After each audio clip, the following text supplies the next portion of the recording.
GrowYourMusicStudio.com, and in this video I am going to talk to you about 4 numbers, 4 critical numbers in your studio that determine the health of your studio. I say this with no sense of exaggeration. If you understand these 4 numbers, if you understand how to find them, if you understand what they mean, it will prove success in your studio after that. Like it will lead to success if you understand them and know how to use them. If you don't know these, your randoms, your results, the growth that your studio experiences or doesn't experience, it will feel random.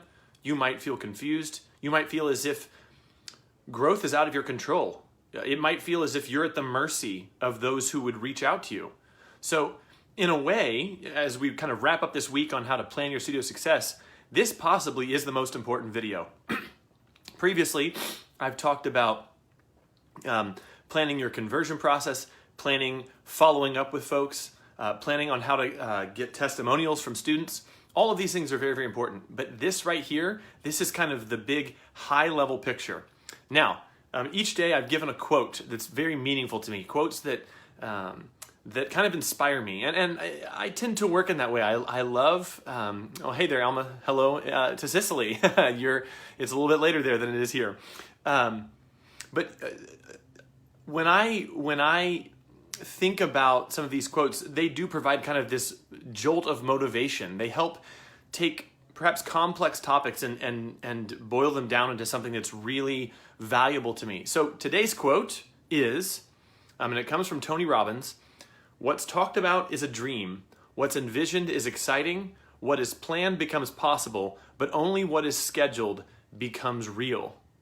And I think the thought that he's giving here, and it definitely applies to today's video, is that we might have in our mind a vision of what our studio could become. We might have a vision of the income we'd like to achieve. We might have a vision of the ease that we would like to feel in signing up students. So, maybe you are at your target number, but it just feels like a slog. And there's this fear, like, what if this all goes away? What if the market turns in a couple years and all of a sudden people aren't reaching out anymore? There's even a studio owner I talked to recently where she said that she really only gets requests in the time of the year when school goes back into session, and that for the rest of the school year, she slowly has attrition and her numbers go way, way down to the point where in the summer, it's just a miserable time, and then it goes up again right in the fall. And her question to me was, is it possible to have growth throughout the year? And I would say 100%, yes, you can, but you have to understand these 4 numbers. You have to. I don't see a way around it. I have not yet figured out a way to get around that point. So on its face, I want to tell you what these 4 numbers are and what I do. And what I'm going to say today is actually very, very simple. Once a month, I schedule a time where I sit down and evaluate the health of my studio. That's kind of why I titled this video in the way that I did, is your studio on life support.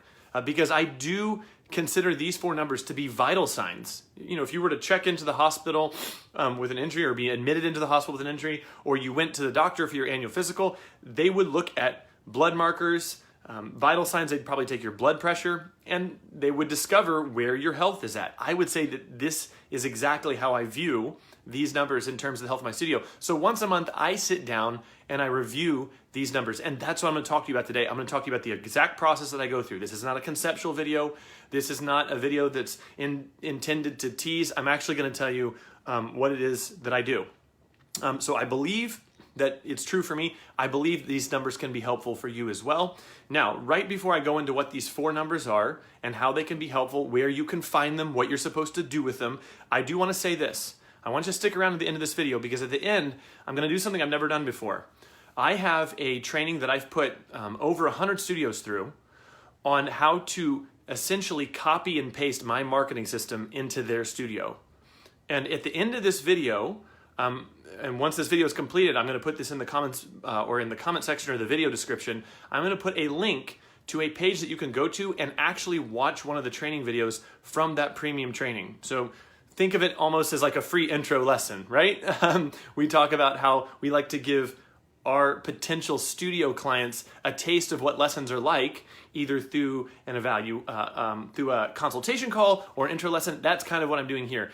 if you have interest in more income, growing your studio, just stick around because there's going to be a link made available where you can actually go to that link and watch this in-depth training where in this video, I'm going to talk about the numbers that kind of influence the growth of your studio. There, I go into much more depth than I can go into a video of this size. So stick around to that. And actually, what I would say is, if you have interest in watching that video, I will just tell you it's at growyourmusicstudio.com/grow. Very easy to find that video. growyourmusicstudio.com/grow.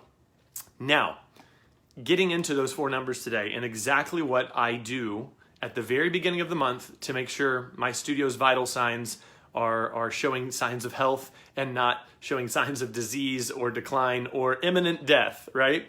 So the first thing, I want to gather data from 4 sources.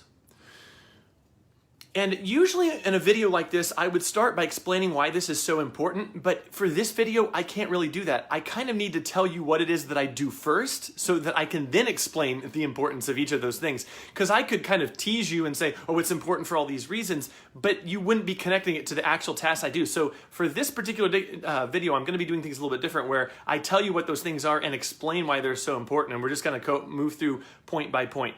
So I gather data from 4 sources every single month, and I recommend you do that you do this as well. First, I gather data from Google Analytics or my website's built-in statistics package. So if you don't have Google Analytics on your site, maybe you have Squarespace or you have a MyMusic staff site. Well, in those site builder products like Squarespace or Wix or Weebly, oftentimes they have a tab you can go to and look to see how many people have come to your site in a month. And that's what I use Google Analytics for. If you don't use Analytics, you might use something different, or you might have one of these kind of pre-built solutions like Wix or something like that, where it has that information built directly into your dashboard. So that's source number 1, Google Analytics. I'm gonna talk about that a little bit more in just a minute. When I sit down at the beginning of the month, usually within the first few days of the month, I look at all of my lead generation efforts. Now for me, that happens to be ads. For some studios, they use more free methods or organic methods. But whatever your method, the one that I use is ads. I sit down and I'm looking at that, and in a few minutes I'm going to tell you specifically what I'm looking for. Third, I look at my list of leads. Now I spoke about this earlier this week, that I keep a list of everybody who's contacted me, and it goes back years and years and years. I'm going to tell you exactly what I do there. We're not going to spend as much time there because I made a video on this a couple days ago, but there are a few things that I didn't mention in that video that I'm going to mention in this one. So that's the third thing I look at. The fourth thing, I look at my student records. So I have these 4 data sources right in front of me, and there are specific numbers I'm looking for, and I know the significance of those numbers, and I'm going to tell you what the significance of those numbers are right now. And like I said earlier, there's a certain level of detail I can go into here, but some of this is visual. So if you go to that video I mentioned earlier, that kind of free training video that I'm giving out on that page, there's like a kind of a visual element and a visual component to this. And I go into a lot more depth than I can in a video of this size. But that's at growyourmusicstudio.com/grow. Write that link down. I don't know why I had such a hard time thinking of that word, but write down that URL or link, and you can do that after you finish watching that video, or you can go there now if you'd like. So first off, the first thing I mentioned was analytics. Now I want to explain to you why it's so important. I want to know exactly how many people are becoming aware of my studio each month. I want to know the exact number of people that were considering my studio.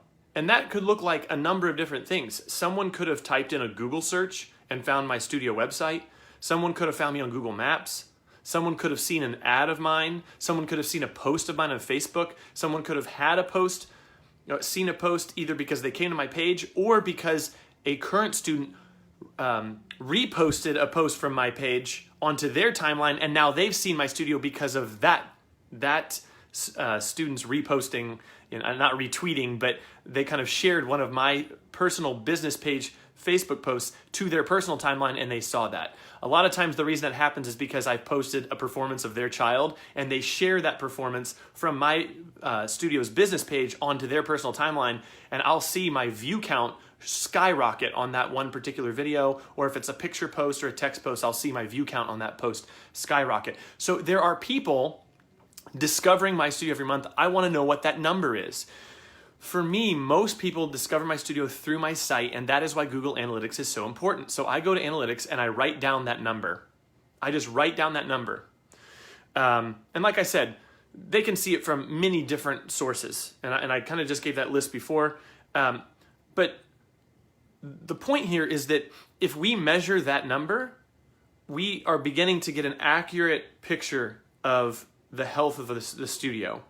There are people that I've started working with them and their studio gets seen 30 times in a month on their site.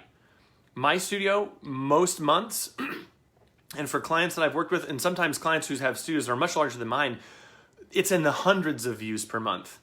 But you can't even know if there's a problem if you don't know that number. And so the purpose of me making this video and talking about these 4 numbers right now is so that you know what numbers you can track and what numbers you can ignore, so that you don't have to stress about things that aren't important and that you can focus on the things that are actually important. So that's the first one. We want to know how many people are looking at your site or any other relevant profiles that you are using to get your studio's name out there and to get your studio's offer out in front of people who might potentially take you up on that offer, which of course involves them signing up for lessons and them paying you and your income increasing. So that's the first one. The second thing I look at is my ad statistics. So for me personally, I go and I look at how much I spent on Google Ads that month, and I look at how many people came to my site as a result of those ads.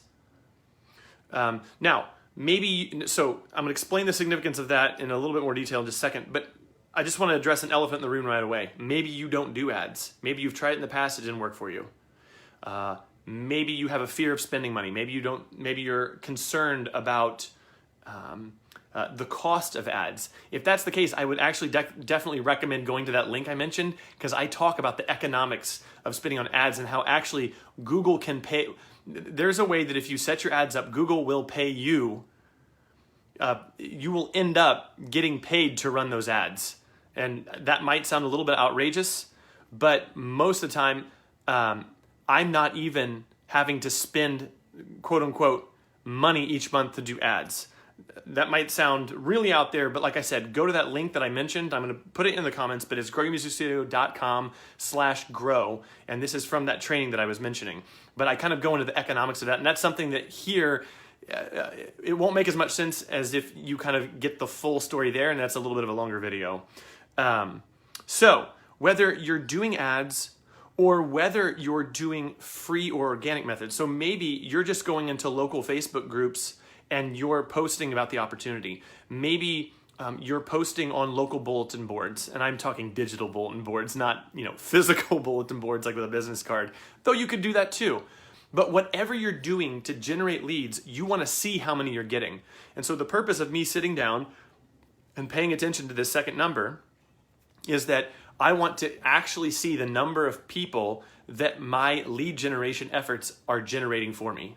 And I'm going to tie it together how all these numbers work at the end, but that's the second thing I pay attention to. So again, I just have a spreadsheet where I keep track of that as analytics numbers, how many people on my site, how many people on my profiles, how many people are finding me each month. The second thing, I want to know how many of those people came from direct efforts that I made, whether it's through ads or putting a post out there in the world and keeping track of how many people click through the links and things of that nature. Third thing I keep track of, my conversion numbers. And like I said, I'm going to be brief here because I actually spoke about this in a video earlier this week. But in case you didn't see it, the basic idea is this. You need to be converting a certain number of people who contact you. And if you keep track of this number, like I said earlier, what gets measured gets managed. If you keep track of this number, you will find that it goes up over time. I cannot tell you the number of studio owners that I asked them how many people contacted you last month, and they have no idea. Or they'll say, I think it was only like 3. You think or you know? Well, I think it was about 3. I think I remember about 3. And then they get into their data and it was actually 8. So we do, I kind of make them like a coach would, kind of get into that data, look at it, it's 8. And because they tend to be a pessimistic person, they're constantly underestimating what their actual numbers were. Or what I might find is, we got a lot last month. And then they get into the data and it was actually 5, and they thought it was 15, and they're more of an optimistic, sunny person, and they're constantly overestimating. Until you know what the exact data is, you cannot know the health of your studio. So again, having a spreadsheet where you're keeping each of these numbers all in the same place allows you to look. And I have a spreadsheet where over time, I have years and years of data where I can just see, here's how many people visited my site, here's how many people visited my Facebook profile, here's how many people came because of ads to my site or Facebook profile, here's the number of people who actually reached out and contacted me, here's the number of people who actually came in for a trial lesson, and then finally, and this is the fourth number that I keep track of, is my student records. I want to know the average number of months that a student stays with me. I'm going to explain why in just a second, because all these numbers work together. And we're going to kind of wrap this video up nice and clean because I got to go to a doctor's appointment in about 15 minutes. So I can't spend forever on here. That final one, I want to know how many months my students stay with me. So I have a master spreadsheet with, and this is different from the one I was just mentioning, where I keep a list of every single student has joined my studio, the date they joined, and the month that a student leaves, I go in and I update their record and I look at how many months that student stayed with me, and I put that in a column at the end of their record. So when they quit, over to the right, past their address and phone number and, data I got from the parents about whether the student has a peanut allergy and what the parents' goals were, like I keep track of all this information. At the very end, when they finally eventually leave the studio, there is an empty column, and when they leave, I put in the number of months they were in the studio. And what I can do is literally just select that column, and whether you're using Excel or Google Sheets or Numbers, Apple's Numbers program, it will give you an average for the entire column. And I can look at, going back, over half a decade, the average number of months that that my students have spent in my studio. Or I can look at just the last year. So I can go down the records. I can look in the records at all the people who've joined in the last year, or just go to the last year's worth of people and highlight only those common columns, and the spreadsheet software will automatically average it for me. So I can see, okay, my overall going all the way back to 2012 is this, but in the last year or 2 years, it's gotten way, way better. But because I keep that, I know in an instant. So this whole process that I'm just telling you, where I sit down and kind of analyze all these numbers, because I know exactly where to go to get these numbers, and I've got this all set up, I can do this in about 15 minutes. It doesn't really take all that much time, but then when I'm finished, I have this really clear picture of the health of the business. Oh, I spent this much on advertising last month. I got this many people in for a trial lesson, and this many people actually joined. And because I understand how long someone spends with me on average, some might stay 3 months, some might stay 3 years, some might stay 7 years. But if my average number is X over a long period of time, let's say it's 20 months. I don't remember what the exact number is at this moment, but let's say it's 20 months. And we'll just say hypothetically, just to make numbers nice and round, but let's say tuition in my studio is $100, and they say 20 months, that means each student is worth $2,000 to me because they're going to stay for 20 months. And if they stay for 20 months and they're worth $2,000 a piece, then what that tells me is how much can I spend on any one given student in ads and it actually be worth it for me. So if I told you that it costs $100 in ad spend to get even one student, you might hear that and be like, oh my word, I'm going to be in the poorhouse. But if you're aware of how long a student stays with you, you would be far more willing to make that investment because I'm going to spend $100, but I'm going to make $1,900 back on that ad spend. So maybe I don't care how much it costs me. Now, I get much deeper into the economics of this in that video that I mentioned, and this is really where I'm going to wrap this video up. If you go to growyourmusicstudio.com/grow, there is actually, from my marketing training, there is a free video from that marketing training where I have never publicly released this before, and I go in depth into exactly how to copy and paste my marketing system into your studio. If that sounds interesting to you, or you want to increase your income, or you have retention issues, or this idea that by impacting these numbers, you can actually improve your studio's results, if that sounds interesting to you, I'd recommend just going and watch that video. There's no cost to watch it. Growyourmusicstudio.com/grow. So like I said, I'm going to recap here by pointing out those 4 things you have to do each month.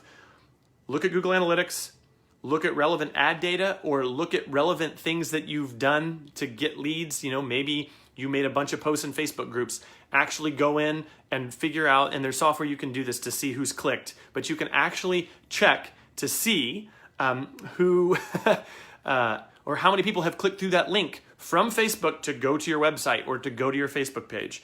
Look at your lead list and do follow-ups. That's a video that we covered earlier this week. And then keep tabs on who joined and who quit in the previous month. It takes about 15 minutes every month. And if you just take that time out and work that process, you can actually schedule and plan out growth for your studio.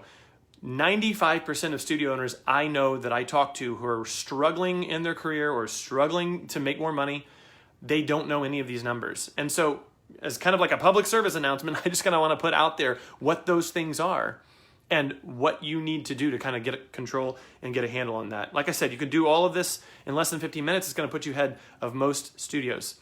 Now, what are those actual numbers? What should those numbers be? And that's where this could get into being a really long video if I were to go into that. And so what I recommend is, if you want to know what those actual numbers should be, like how many people should be contacting you as a result of your website. If it's this percentage, that's bad. If it's this percentage, that's average. If it's X percentage, that's actually really, really good. Like, what are those actual numbers? All of those things actually are very, very well known. And if you don't know them, like I said, I recommend going and watching that video, growyourmusicstudio.com/grow, and it goes in depth into what those numbers actually should be. To my knowledge, most of this I have never talked about publicly, but if you want to see that, go ahead and watch that there. And with that, I think I am done for the week. If you have questions, if something here is confusing, leave a comment below, or just go and check out that other video because it goes a little bit more in depth than this video did. But like I said, thanks so much for your attention. I really appreciate it this week. And I'm going to continue answering questions for the remainder of this month throughout September, and perhaps even beyond that if I continue to get questions. If you have a question about marketing, if you have a question about problems in your studio, you have a goal you want to reach in your studio, but you're not sure how to get to that, just email me a question, leave one in the comments, send me a private message. I am answering studio owner questions pretty much from here on out on these live videos every single day. And I will see you next week. Have a great weekend. Bye-bye.